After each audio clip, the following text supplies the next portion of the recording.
Welcome back to Silent Sales Machine Radio. We are your co-hosts. I'm Brian. And I'm Robin Joy. And this is Coach's Corner. Hey, everybody. Hey, how's it going? It's going great. How are you doing? Doing well, thanks. I see that you dressed up for this occasion. Well, it was a special, it is. So I just got to show this off a little bit if I can get right in the camera.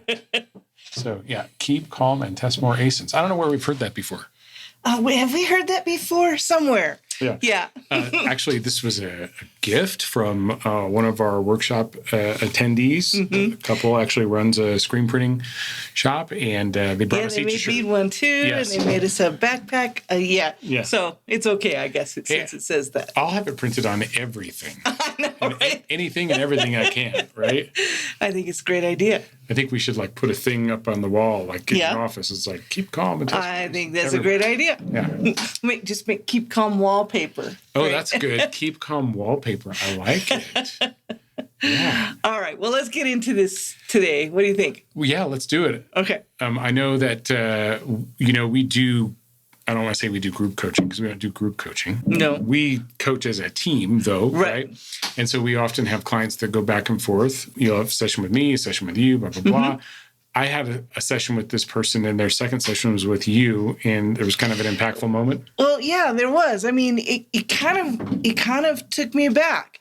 There was a conversation with this person. He started off the conversation by saying, "Okay, I've been successful at not being successful." Right? So I was like, "Oh, okay, all right. Well, depends on how you measure success, but we know that."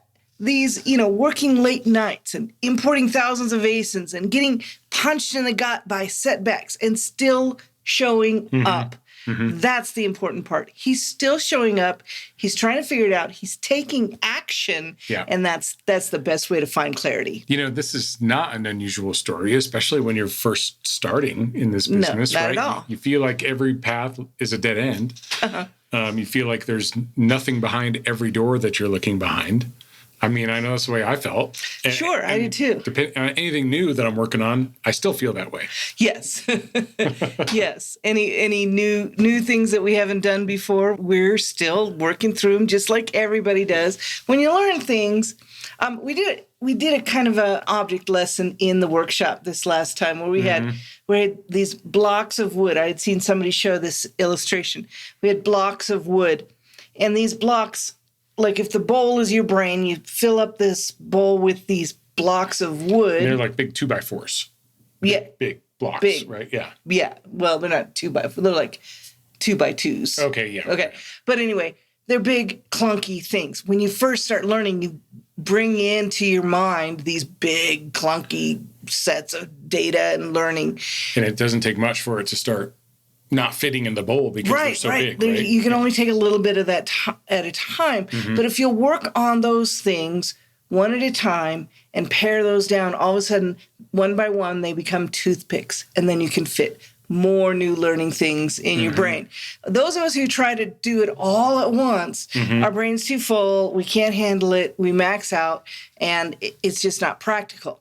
But if you focus on one thing at a time, pare that down to where it becomes easy, then go to the next thing. This is principle in how we do our different types of businesses. We start with one, get it down, and then start another one, right? That's right. Yeah, you want to get it bolted down before you move on to something else, because if it's not bolted down, a little bit of wind comes along, blows that thing over, and then you're running back to that first spinning plate. That's right.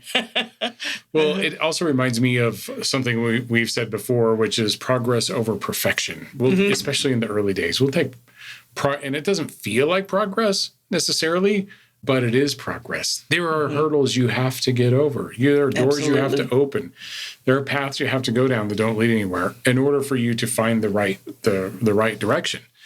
But if you never start, because you're trying to plot your perfect path, we use this in a conversation we were having with Jim the other day, where you don't need to map the whole U.S. if you're just taking a trip from here to, the next state over. Right. Even though all those roads exist, it's sort of like you don't need to know everything there is to know about Amazon or Keepa or whatever before you get started. You can actually just plot a course. Right. So we live in Denver. If we were going to go to Albuquerque, we would just have to figure out how to get on one highway, I-25, and go south. That's it. We don't need to know all the other things that are possibilities of routes. We just pick a route and go.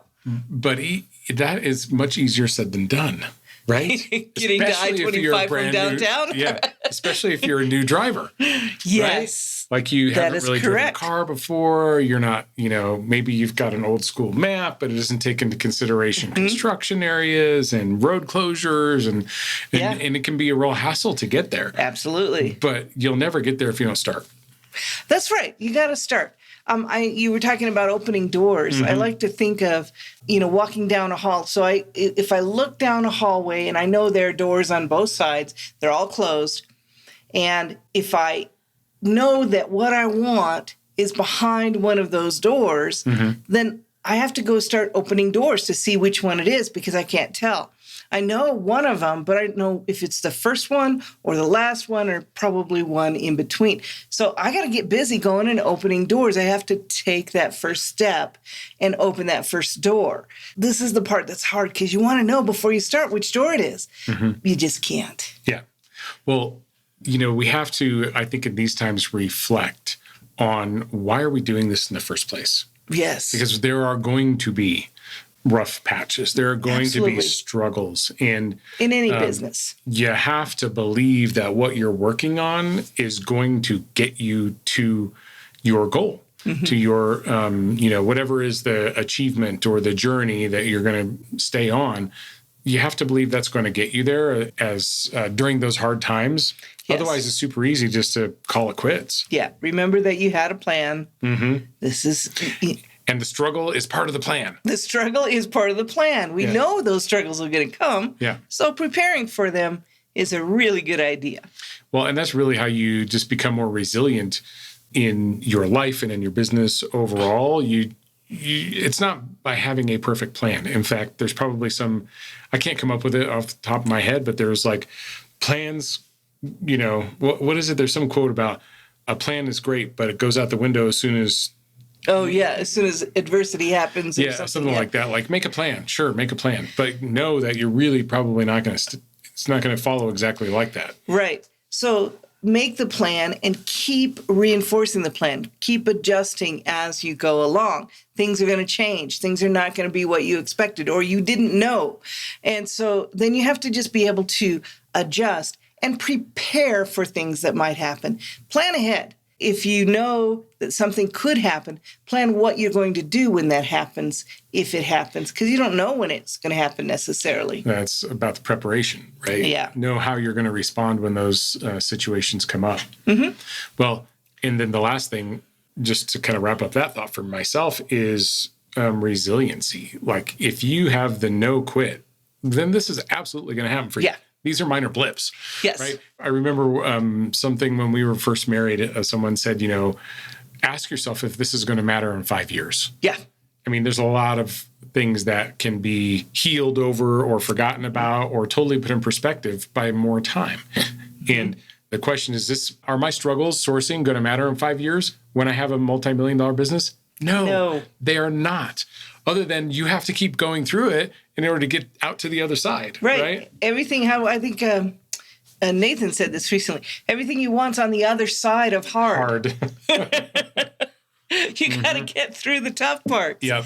And it's front loaded. We've said this over and over. It is, if you're feeling that way and you've just gotten started, it's normal. It's not a problem. That's how you're supposed to feel. So maybe just to kind of put a bow on this, don't let your current results limit your belief, because you wouldn't have started this if you didn't believe that it was possible. So, you have to persevere. You have to power through the struggles. You have to, if you're going to get to where you want to go. Right. So what if you did decide to show up just how you are, imperfectly, and you decided to work this plan anyway? That's what the most successful sellers are doing here. Yeah, I think so. They know it's a struggle. They know that it's not going to be perfect. They know that it's a work in progress. It's always a work in progress. I can't tell you. Okay. Yes. I've been in the workforce for a long time. Since the 1900s. Yes. And I can't tell you one business that was the same from one year to the next, often from one quarter to the next. Yeah. Like there's always retooling, there's always pivoting, there's always learning, there's always something going on that you are reacting to or trying to improve. In any business. In any business. And so, I struggle sometimes when people think, well, I'm just going to come find my 10 ASINs and I'm going to have a business for life here. Yeah. And of course, we know that's not the way it works unless you're a private label. Great. You might be able to do that. But even then, you're going to have competition. You're going to have to be responding to market changes. There are lots of things that you're going to have to be adjusting your business for. Right. All that being said, though, it's absolutely doable. Oh, yeah. Absolutely doable.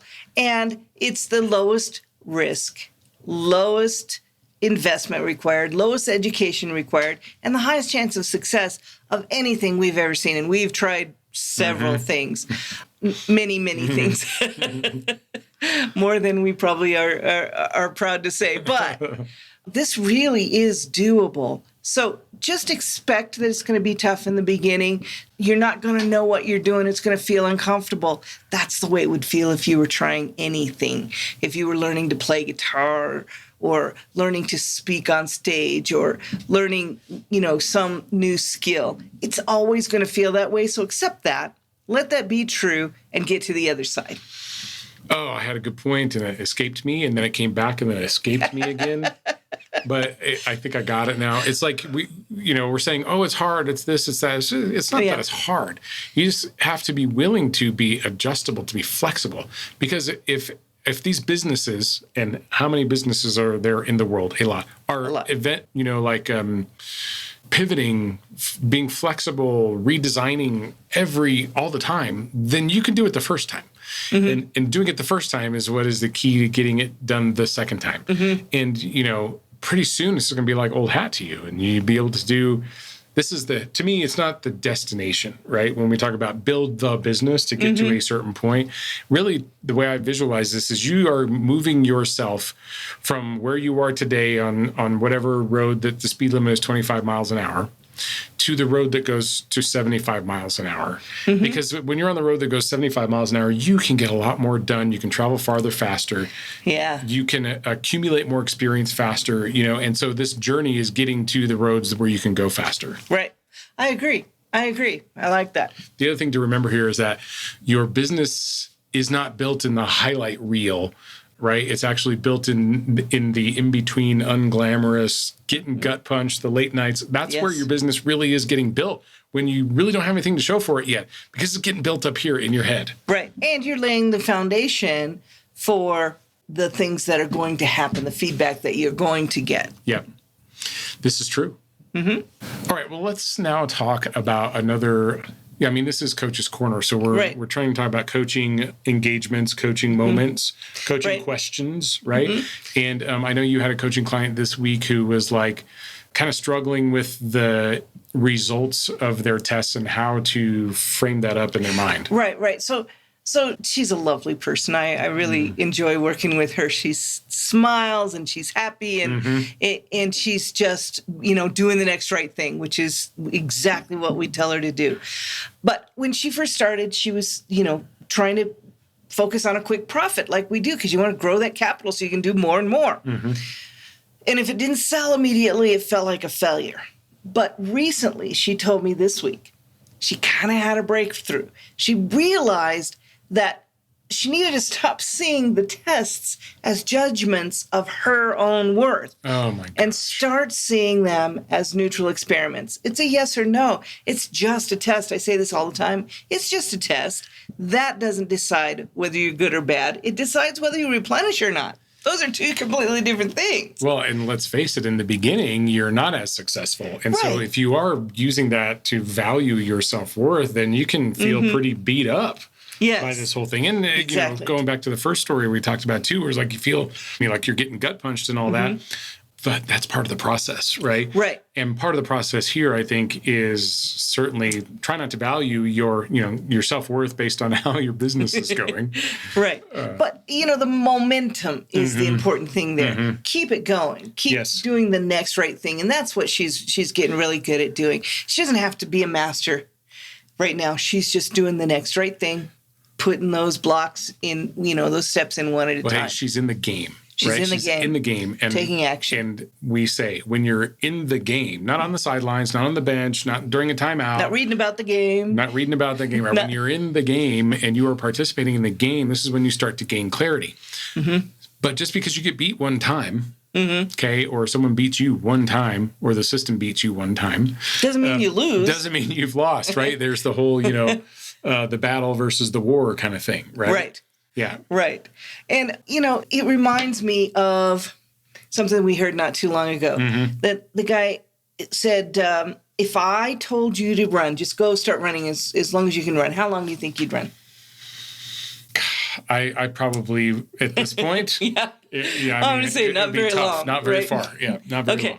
But if I told you that you could save the life of someone you loved at the end of that run, how long would you run? Well, as long as it took. As far as whatever it takes, right? Yeah. As far as I need to in order to make that happen. Yeah. So that's why I think it's very important to remember why you're doing this. It's not a matter of, it'll be good if I can figure this out. It's a matter of I can have what I want if I can figure this out. And we were talking about this client that was figuring these things out just now. She's put herself in the best situation. She went to Kickstart. She went to the workshop. She's now in one-on-one coaching. She's a member of Mastermind. Like, she's putting herself in the best position. And this is what I think about when you started. When I look back and before I got involved, you put yourself in the best position to win. You took advantage of all the things that were available to you. Not all those things that are available now were available then, but you gave yourself the best chance. And I think that's important. I think it absolutely is important, but I want to circle back to that how far would you run thing. Yes. I think that was Dan Martell. Okay. And the reason that it came up, and I'm sure we didn't say it exactly like he did, but we got the book, Buy Back Your Time. I had no idea that's who the author was. And Buy Back Your Time, I just got to say, what a great book. Yes, we started really reading enjoying it. and I was like, this guy's been hanging, like he's like eavesdropping on our conversations because everything that we were reading was so closely aligned with where we are. Yeah. Do you ever feel like that? Yeah. Like, this is how you know I'm ready for this material right now. Yeah. Because it's clicking in, it's making sense and giving you actionable things you can do today. And one of the things I like to share with people is that you're building your business right now, and it does take up, if you're committed, you're spending all your margin time on building your business. Maybe not all your margin capital, but certainly a portion of your margin capital to build your business. And, you're sacrificing things in your life in order to build the business. While you're in that intense focused effort, building that foundation, definitely. But one of the things that we were fortunate enough to experience, and the reason I love this book, and I've been recommending it to all my coaching clients, is that you can then buy back your time and your life becomes different. It goes back to when I was talking about, or when I was going to night school. Okay. Both times, my undergrad and graduate, I went to night school. Yep. Okay. So I remember what it felt like the very first time, when I graduated with my bachelor's, where I crammed 4 years into 7. And I came home after after I graduated, I'd come home at night after work and I'd be like, what am I going to do with myself? What am I going to do? Right? That's when I should have started the Amazon business, but Amazon wasn't a thing yet back then. But anyway, that whole, this is how you will feel when you start systematizing, scaling, and outsourcing your business. You're going to hand off the sourcing. You're going to hand off the prepping and shipping. You're going to hand off the administrative overhead. And you are going to be the CEO who maybe does, 5 hours a week on your business. This is what buy back your time means. Right. And and then you can use that time to build another business build another stream of income, to diversify, maybe go into a different strategy on Amazon or a different platform, maybe Walmart. These things happen one thing at a time. After you do one, you can do the next one, do that one, and then you can do the next one. Over time, you build a pretty nice little multiple streams of income. This other thought I had when you were talking was about we talk about it's not a destination. Success isn't a destination, it's a journey, right? And that we talked in the earlier segment about a lot of pivoting that happens in every business. Sure. But the visualization that comes for me when I look at building a successful business isn't that I get there and then I, kick my feet up and then do nothing. Because everybody's doing all the work, all your minions. Yeah, like smoke the cigar like the guy in the Monopoly game, right? Because I have all this money. No, it's more That's not the idea at all. No, I'm still on the journey, and we are all still on the journey. It's always a journey. It never ends. And so what we've found a way to do, though, was sort of up-level ourselves and our opportunities by going from the street where the speed limit's 25 to the street where the speed limit's 35 to the street where the speed limit's 55, right? And what happens when, 25 versus 55, we're going more than twice as fast. I can't drive 55. Yeah. I couldn't help it. Sorry, guys. Is that, you're going farther faster, you're experiencing more in less amount of time, and you're able to learn at a much faster rate. So why wouldn't we go to the road where we can drive 75 miles an hour, right? Right. Because there is a path to there that doesn't start 75 miles an hour. And there's one that goes like 100, and there's one that goes 150. And then, not real life driving, but I mean in terms of the journey of the roads that you can be on. Sure. Yeah. Sure. I like that. Okay. Well, all right. So I guess I would just ask the final question of that previous segment there is, evaluate your business. Like, what are you expecting? Where in your business are you expecting like this instant validation? And what if you found a way to reframe those things that weren't as savory for you in a more positive light, right? Yeah.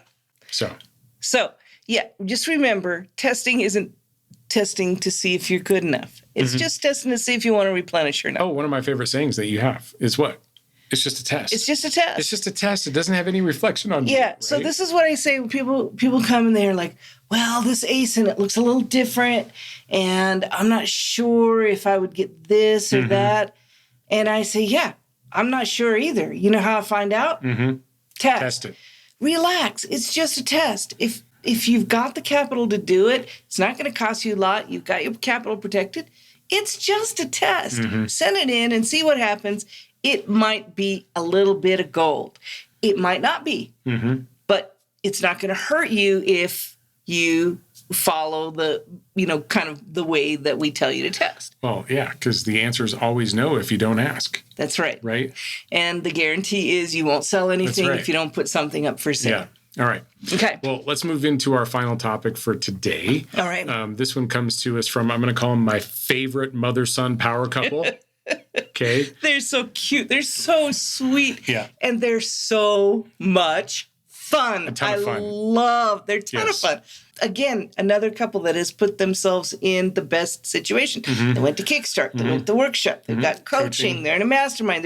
They're putting themselves in the best when we say position. Like, you want to get some of that on you, they're getting as much as they can on you, right? Yeah. So, let's do that. Okay. So anyway, they were at this very reactive, highly reactive stage or part of the business. And I think a lot of newer people, well, everyone probably goes through it, to be fair. Sure. And this is when you are in reactive mode and you're like, oh, I got to get the shit out. Oh, I didn't get my money spent. I didn't get my tests sourced. But, you're trying to sort of cobble everything together so that you can, mark that, line on the whatever it is that says success for the week, right? Yeah. But it feels like a real show, So and it does feel like that early on when you're first trying to work out your systems and everything. They don't just come together like magic because you decided you're going to put a system together, right? Not everything works the way you think it will once you put it into practice, and you have to make adjustments. So they were kind of in that mode, but then they just made a simple commitment. Yep. They said, look, we're going to do this, period. We're going to make sure we have 5 new test ASINs in our package every week. We're going to replenish whatever we can every week. We're going to make this happen no matter what. And that commitment is what's going to make all the difference. I think it will too, because the first way that we were talking about is really more of the hustle mentality. I'm going to, I'm going to find 5 minutes here, 10 minutes there, blah, blah, blah, to get this done. But the reality is, if you make this commitment, you're going to make a system to make sure that you make that that you meet that commitment. And you're going to overcome those obstacles that come up to you while you're trying to do that. Yeah.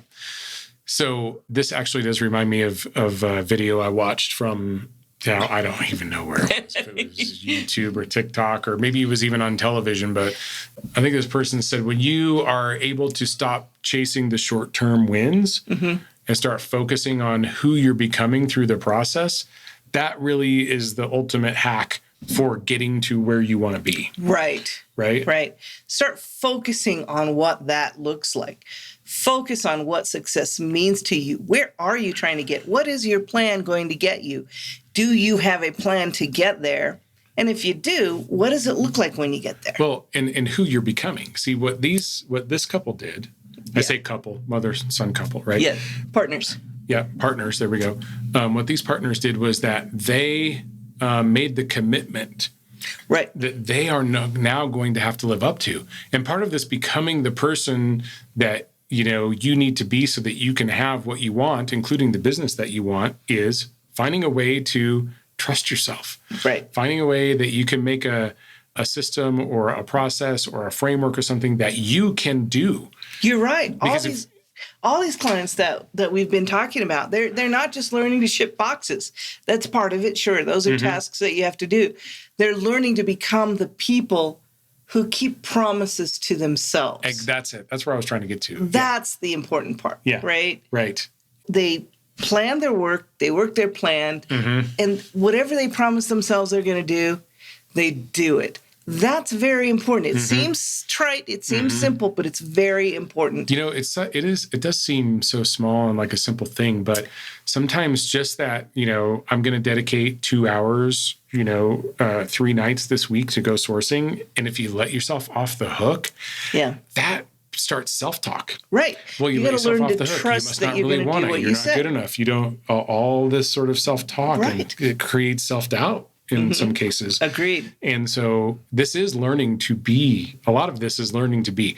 When we've seen businesses have so many examples, and I'm not going to drop names, but when we see someone actually go through the motions consistently for X amount of time, this could be 6 weeks. We like to call it a sprint. A sprint, right? You want to go on a sprint with us? Here's what I need you to do for the next 6 weeks, right? And what you're doing is you're actually building in the behaviors over and over and over again for 6 weeks. Right.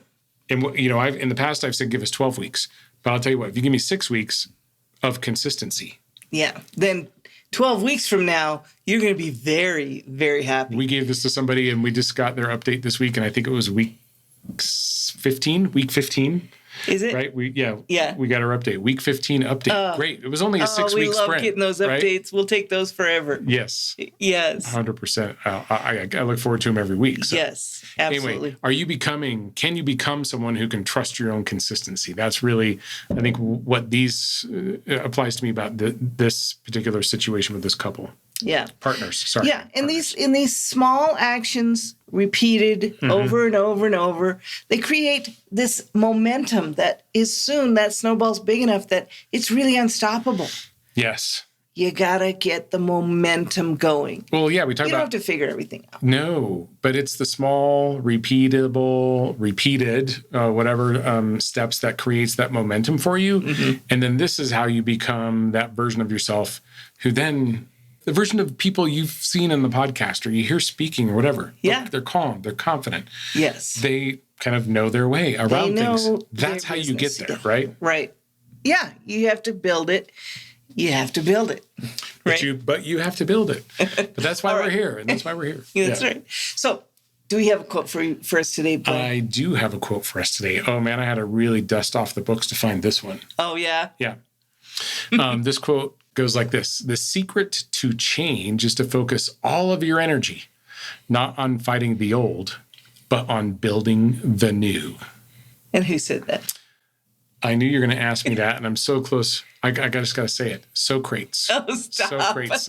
No. Okay. Socrates. This is not Wayne's World. I know. It's not Wayne's World anyway. It was Bill and Ted. Oh. Yeah. Bill and Ted's Excellent big Adventure. Difference there. Yeah. Oh, yeah. I know, right? Yeah. Anyway, yeah, Socrates. How profound is this thing? Like, if you have to go way back for this one. Focus all of your energy, not on eliminating or changing the past, but on building the new. The fact that something that Socrates, hundreds and hundreds and thousands of years ago even, is still relevant today, that makes me think of how a principle is true throughout the ages. These are things that we can hold on to, that we can know that these things are true. This is a principle that still holds true. I agree. And I just want to unpack it a little bit. Okay. Because it seems pretty straightforward. The secret to change is to focus all of your energy. Well, this focus on all of your energy is good. But why not focus your energy on fighting the old? And it's a little bit of a rhetorical question, because what you focus on, you get more of. You create more of. So you wouldn't want to focus on the old. No. You wouldn't want to focus on the new. Old stuff. Right? We want new stuff. Well, especially when we're building a new business. That's right. A new business. Well, I mean, but if you want to change your life, you got to change your life. But here's what happens, is we've been talking about throughout this whole episode. You're starting a business and you come in and it's failure after failure, or it can seem like that, right? It can seem like they're not really failures, right. but I know they're not. It's learning. We have to fail. We have to fail forward. Yeah, there's obstacles. So when we don't have a lot of experience, that's what we focus on. We focus on our most recent experience. Yes. But if we as humans, we do that. You're right, as humans. So, but let's focus on what is it going to be? What does that road look like for you? What is it going to do for you? What are you going to do with the time when you get that time back? Yeah, exactly. Yeah. Well, Brian, how do we get on that 75-mile-an-hour road? Well, very simply, we test more ASINs. Let's go test some more ASINs. All right. All right. Thanks, everybody. We'll see you soon. Hey, before I let you go, thanks for joining us today, but I've got a couple special guests I want to spend a couple minutes with. I've got Jeff Schick and Liam Modlin of jeffschick.com. Of course, you've heard us talk about them before. They are our favorite policy and legal experts for all things Amazon, Walmart, for your e-commerce business. Hey, what do you guys got for us today? So we want to talk about myths in the Amazon world. And so there's one really common myth that I wanted to talk about, and I'll let Leah lead it off with what it is, that myth that we keep hearing. Yeah, of course. We do a lot of consultations about people asking questions about their cease and desist letters. And typically their common belief is that they can just throw them away without another thought, without thinking of the potential harms that could follow by ignoring them. Right. Exactly. First sale doctrine rules. I'll just throw it in the trash. I'm allowed to sell this because I bought it, right? All right. What's the pushback there? Or this came from another seller, even though it's clearly on law firm letterhead with a postmark that matches the city where the law firm, letterhead is based out of. Yeah. But somehow it came from another seller. But that's another myth too. But yeah, we just want to talk about, how it is important to really think about these, because they are legal documents. You're getting a letter usually from a brand or a lawyer. And a brand can send a cease and desist letter as well. That doesn't have to come from an attorney. It can come from the brand. It can come from a sales manager. It can come from a sales rep. You could even get a cease and desist email, like an email that comes from one of your wholesale reps telling you, hey, we saw you bought these products and our vendor reached out to let us know you're not allowed to sell them online. That could constitute a cease and desist letter. But the biggest problem that we see these days is the after effects of ignoring them. So we've had sellers get sued from ignoring cease and desist letters. We've also had sellers who get their accounts shut down because some brands turn to self-help measures. And so, for instance, they might go and file a confirmed counterfeit complaint, even though it's not true, against a seller because they sent them a cease and desist letter and the seller wanted to keep selling the inventory.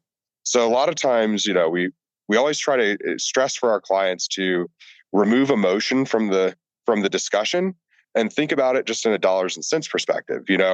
How much do you stand to make from continuing to sell this brand?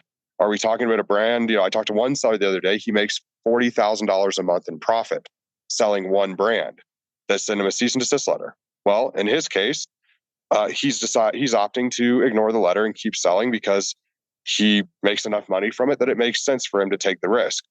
I have another seller who received a cease and desist letter. They do $6 million a year in revenue. They ignored it. They got a counterfeit complaint. Their account was shut down for 2 weeks, cost them $500,000 in lost revenue. And they had 2 units with $4 profit potential.